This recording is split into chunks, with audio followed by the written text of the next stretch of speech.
33번 문제를 풀어보겠습니다. 자, 여러분들 33번에서의 첫 번째 문장을 보면 우리의 피부가 이 electricity라고 하는 전기인데 conduct가 동사죠.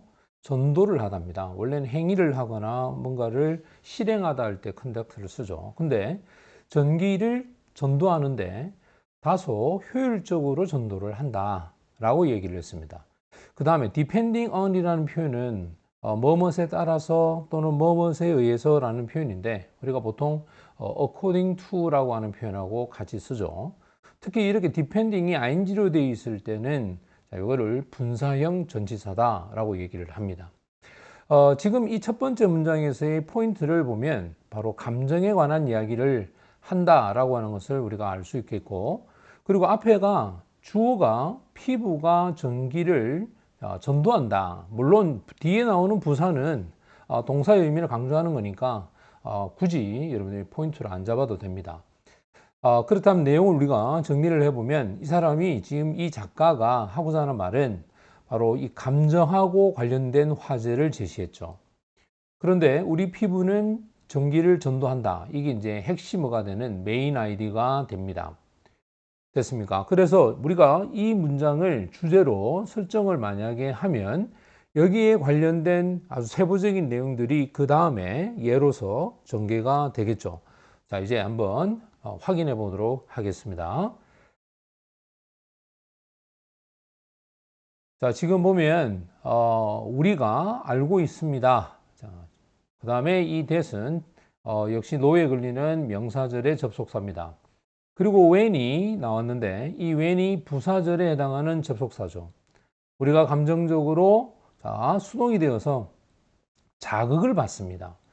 스트레스를 받을 때도 있고 또 슬플 때도 있고 또는 아주 강한 그런 어떤 감정이 진정으로 우리한테 발생을 했을 때 그때 우리의 몸이 여기서 이 땀이라고 하는 sweat, 얘가 동사가 되어서 이제는 땀을 흘린다라는 얘기를 하죠. 그것도 tiny bit, a bit이라고 해서 약간인데 굉장히 작은 어떤 양으로 땀을 흘린다. 그래서 이때 so하고 여기에서 that이 빠졌죠. so that의 구문입니다. so that은 너무너무 뭐뭐해서 뭐뭐하다 결과 구문이 되는데 땀을 너무너무 적게 흘려서 우리가 심지어 even은 심지어 인식조차도 할 수가 없다라고 얘기를 했습니다. 이 내용을 우리가 정리를 해보면 감정에 해당하는 자극을 받았을 때 당연히 땀을 흘리고 근데 그 땀의 정도가 너무 작아서 알아차리지 못할 정도다라고 얘기를 하죠. 결국은 자극을 감정적으로 받죠. 이렇게 감정적으로 자극을 받으면 땀을 흘린다라고 하는 것이고 그리고 그것이 거의 알아차릴 수 없다라고 얘기를 합니다. 됐습니까? 자, 그리고 나서 이제 그 다음으로 내용을 가면 and가 나왔는데 우리가 이 and를 이 대명사로 이렇게 사용이 되면은 and의 구조가 어떻게 되냐면 A라고 하는 예를 들고 그 다음에 and를 대문자로 이렇게 연결을 해서 갑니다. 그리고 이제 B가 이렇게 나오는데요. 이럴 경우에 A가 한 예가 됩니다. 그리고 and가 첨가가 되는 예가 되죠. 그래서 여러분들 이 and가 굉장히 독해할 때 여러분들 어떻게 보느냐에 따라 다른데 지금 여기서는 감정에 대한 이야기를 하면서 알아차리지 못할 정도로 아주 작게 내린다라는 얘기를 했기 때문에 그 뒤에 비슷한 이야기를 또 하겠죠. 자, 그러면 우리가 기대를 하고 한번 봅시다. 자, 이와 같이 작은 이 땀방울이겠죠. 땀방울이 나타났을 때, 앞에서 분명히 작은 땀을 흘린다고 했으니까 복수의 형태를 받아서 우리의 피부가 점점 더 정기적으로 전도가 잘 된다라고 얘기를 해서 주격 보호가 됩니다. 여기가. 그렇다면 and를 통해서 우리가 봤을 때 오히려 땀이 몇 방울이 있으면 우리 피부는 더 많은 전기를 전도한다. 여기서 더 많은 전기를 전도한다 라고 하는 얘기를 하는 겁니다. 자, 이 상태에서 우리가 그 뒤에 어떤 말이 나올지도 확인을 해보면 뒤에서 이와 같은 변화라고 해서 여러분들 알다시피 지금 this와 같은 단어를 썼어요. 항상 이 주어가 this가 될 때는 역시 마찬가지입니다. 자, A라고 하는 이야기를 하고 그 다음에 this로 받아가면 이 A가 조금 추상적인 이야기이기 때문에 이 this를 통해서 뒤에서 앞에 했던 이야기를 좀 더 부연 설명하겠다라는 뜻이 됩니다. 그러면 여기서 이 땀샘의 활동, 자, 이 땀샘 활동은 위에서 얘기했던 얘기를 그대로 받아가죠. 나타난다 했으니까. 그러면 이런 변화라는 것은 이 전도를 피부가 많이 한다는 변화겠죠. 이런 변화가 완전히 발생을 하는데 전혀 우리의 의식적인 마인드, 생각이 해빙할 때 이 해빙은 역시 동명사가 됩니다. 왜냐? 앞에 without이 전치사인데 전치사 without은 아시다시피 이게 부정적 의미를 갖고 있죠. 그래서 이 의식적인 마인드가 어떠한 말도 갖지 못한다. 이 말은 이 문제에 대해서 어떤 발언권을 갖지 못한다. 자, 조금 표현이 여러분들 어색합니다. 왜냐하면 우리말과 영어에서의 차이점은 어떤 부분이 있냐면 우리말은 인간 위주, 즉 사람 위주의 행위를 우리는 강조하죠. 하지만 영어에서의 문화권은 어떤 사물이든 사람이든 다 행위가 가능한 것으로 받아들이고 있습니다. 그래서 지금 여기 있는 마음이 어떤 말을 한다라는 이런 직역적인, 직관적인 그런 어떤 표현이 우리가 영어에서 상당히 많이 나오죠. 자, 이럴 때는 여러분들이 우리말로 다소 어렵지만 의역하는 연습을 해야 돼요. 그래서 의식적인 마음이 말을 하지 못한다. 자, 여기서 우리는 앞의 내용을 확인해 볼 수 있습니다. 알아차리지 못한다. 말을 하지 못한다는 것은 인지를 하지 못한다라고 하는 흐름을 우리가 알 수가 있습니다. 자, 그러면 내용을 정리해 보면 우리의 피부는 감정에 따라서 전도가 된다라고 했으니까 이렇게 연결이 되겠죠. 또 이 감정이 자극을 받게 되면 땀을 흘리는데 그 땀을 흘렸을 때 우리는 사실은 인식을 할 수가 없다. 그리고 인식을 하지 못한 상태에서 더 많은 이런 땀방울이 우리한테 발생을 하게 되면 전도가 더 많이 된다. 그런데 뒤에서 뭘 하냐? 우리의 인식은 전혀 이루어지지 않는다라고 얘기를 했습니다. 자, 그러면 여기까지 우리가 내용을 정리하고 이제 그 다음 문장으로 가보겠습니다. 자, 지금까지 있던 이야기의 그 다음 내용이 뭐냐? if를 이용합니다. 보통 우리가 어떤 글을 쓸 때 when이나 if로 시작할 때는 세부적인 구체적 예를 제시할 때 사용을 하죠. 그렇다면 지금까지 읽었던 요 내용까지를 하나의 예로 우리가 봐야 되겠죠. 그리고 if부터 시작해서는 또 다른 예가 시작된다라고 하는 것을 암시합니다. 자, 여러분들이 만약에 이 감정적으로 좀 강하게 느낍니다. 여기서 얘기했던 이 감정적으로 강하게 느낄 때는 어떤 경향이냐, 노티스가 알아차리는 거죠. 이 변화를 알아차립니다. 땀샘에서의 활동의 변화를 인지한다. 자, 그러면 앞에서 했던 이야기 여기서 보게 되면 인식을 못한다. 그리고 어떤 말을 하지 못한다. 이거는 알아차리지 못한다라는 관점인데 지금 여기서는 알아차릴 수가 있다라고 얘기합니다. 단 그 조건이 감정적으로 좀 강하게 전달이 될 때는 알아차리게 된다라는 얘기겠죠. 따라서 지금부터 하고자 하는 이야기는 인지가 되는 상태에서의 어떤 이야기를 하겠다라는 것을 알 수가 있습니다. 자, 그리고 나서 그 다음 내용을 보게 되면 또 주어를 this로 부여합니다. 왜냐하면 자, 여러분 이 앞에까지는 굉장히 추상적이죠. 알아차린다라는 이 말 자체가 굉장히 추상적이기 때문에 자, 이것은 이라고 해서 이제 앞에 거를 부연 설명합니다. 특히 도움이 됩니다. 그것도 과학적인 견해, 관점에서 봤을 때 도움이 되는데 이 말이 뭐야? 인지가 된다라고 하는 것이 도움이 된다는 뜻이겠죠. 왜냐하면은 이것으로 인해서 자, 여러분들 allow라는 동사 굉장히 중요합니다. 허락하다라고 하는 뜻인데 이 주어가 사람일 때는 허락이라는 뜻이 되겠죠. 하지만 주어가 사물이 됐을 경우에는 가능하게 하다라는 뜻이 됩니다. 이것이 가능하게 한다. 우리가 이 객관적인 어떤 값을 put이라는 표현을 썼는데 보통 put 다음에 A, 그 다음에 on B라고 해서 A를 B 위에 둔다라는 역시 직관적인 형태인데 이걸 또 역시 살짝 의역을 해야 됩니다. A를 B 위에 둔다는 것은 B 상태에 놓여두기 때문에 그게 작동한다는 뜻이겠죠. 그래서 주관적인 마음의 상태에서 이 객관적인 값을 집어넣을 수 있다. 이 말은 객관적 값의 수치를 제시할 수 있다. 이렇게 우리가 해석을 해야 되겠죠. 자, 그러면 지금 이 객관적인 진실의 어떤 값에 대한 얘기를 했기 때문에 그 뒤에서 또 설명하겠죠. 자, 그래서 우리가라고 해서 이제는 주어를 사람으로 바꿨습니다. 자, 이렇게 주어가 사람이 되면서 전체를 나타내주는 주어가 오게 되면 이 앞에 했던 이 내용들을 정리해서 여기서 이제 하고자 하는 말을 예를 들어서 이제 우리가 보편적 진리의 예를 쓰겠다라는 뜻을 이 주어를 통해서 알 수가 있죠. 그렇죠? 그래서 우리가 실제로 우리의 감정의 상태를 뭐 할 수 있다? 측정할 수가 있다라고 얘기를 했습니다.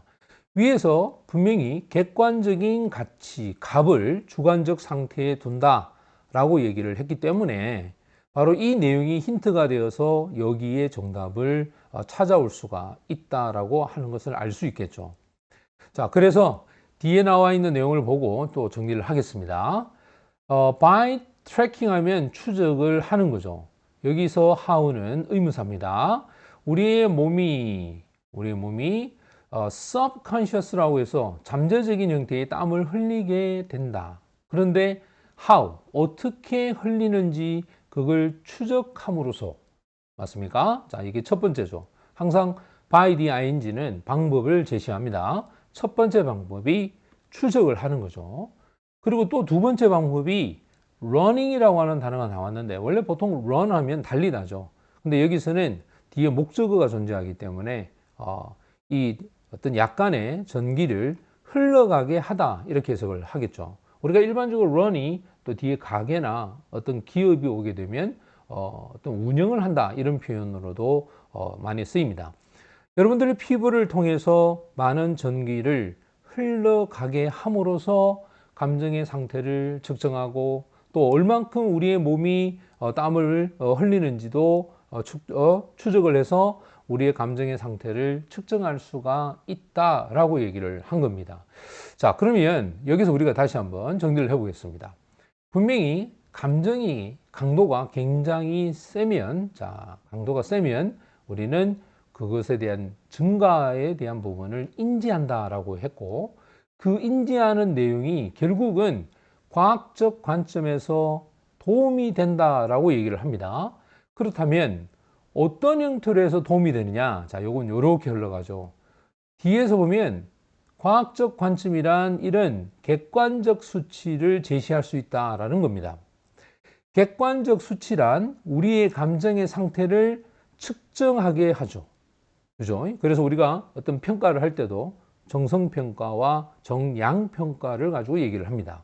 객관적 수치를 가지고서 평가하는 것이 이제 아주 정량평가가 되는데, 자, 그렇다면 이제 그 다음에 나오는 내용은 이제 어떻게 될까요? 자, 뒤에 거를 또 확인해 보겠습니다. 자, 뒤에서 이제는 뒤에 보면 우리가라고 해서 또 주어를 위로 선택을 했습니다. 자, 우리가 그때 자, 이 then이라는 표현이 나오는데요. 우리가 이 then도 한번 공부를 해보면 A를 쓰고 나서 그리고 나서 then을 씁니다. 그리고 이제 B가 나오죠. 이렇게 보통은 A라고 하는 사건의 동작이 이루어졌을 때, 이 동작이 이루어졌을 때 그 다음에 B라고 하는 결과를 낳는다라고 할 때 보통 이 then을 사용을 하는 겁니다, 여러분들. 대부분 그냥 그때 뭐 그렇게 이렇게 하는 것이 아니라 앞에서 어떤 흐름으로 이루어졌는지 여러분들이 한번 정리를 해보면 자, 이거겠죠. 우리의 감정의 상태를 측정한다라고 했어요. 이 측정이라고 하는 표현이 나와서 그거를 이제 turn이라고 하는 표현이 나와요. turn이라고 하는 것은 A into B라고 해서 A라는 상태에서 B라는 상태로 바꾸다는 뜻인데, 특히 여기도 마찬가지입니다. into를 공부를 해보면요, in과 into의 차이점이 있죠. 우리가 보통 in을 쓰게 되면 이미 이 B라고 하는 상태에 있다라는 얘기겠죠. A가 B 안에 있다라는 상태가 됩니다. 이미 들어가 있는 겁니다. 근데 into라고 하는 것은요, A가 B라는 상태로 변화를 해서 간다라고 하는 의미가 됩니다. 그러니까 이 사람이 지금 정확하게 뭐라고 하느냐, 주관적이고 지금처럼 이런 잠재의식적인 경험이겠죠. 우리의 이 감정의 강도에 대한 이 경험이 객관적인 숫자로, 맞죠? 경험이 숫자로 바뀌게 되는 turn, 전환을 시키는 그런 행위를 할 수가 있다라는 얘기입니다. 자, 그러면 지금 여기서 분명히 감정의 상태를 측정한다라고 했는데, 그게 뭐로 측정이 가능하냐? 바로 수치죠. 숫자로 바뀐다는 거예요. 그래서 객관적인 가치에 대한 이야기를 지금처럼 이렇게 숫자로 바꿀 수 있다. 자, 제가 아까 전에 얘기했습니다. A가 B로 변화를 얘기할 때 into를 쓴다.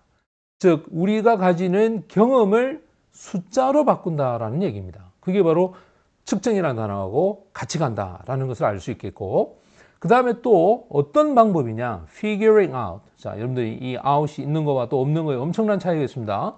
원래 out을 쓰게 되면 앞에 동작의 완결성을 강조합니다. 그래서 어떤 노력을 통해서 뭔가를 알아낼 때, 그때 이 out을 쓰죠. 그리고 또 how도 보면 뒤에가 형용사가 왔어요. 그리고 주어가 있고 동사가 있고 여기에 잘립니다. 원래는 이 자리에 비동사를 써도 괜찮겠죠. 그래서 전기에 대한 전류를 전달하는 데 있어서 원래는 be good at이라고 해서 능숙하다, 잘한다 이렇게 표현을 하는데, 자, 역시 get을 썼습니다. 비동사와 get의 차이점은 be라고 하는 걸 쓰게 되면 이 상태가 지속된다는 얘기고, get이라고 하는 것은 순간적으로 빠르게 전환될 때, 그때 우리가 get을 씁니다. 그러면 여러분들의 피부가 전기의 흐름을 전환하는 것을 지속적인 상태로 있는 건 아니죠. 그죠? 우리 인간이 우리 몸을 어떻게 전기를 옮깁니까?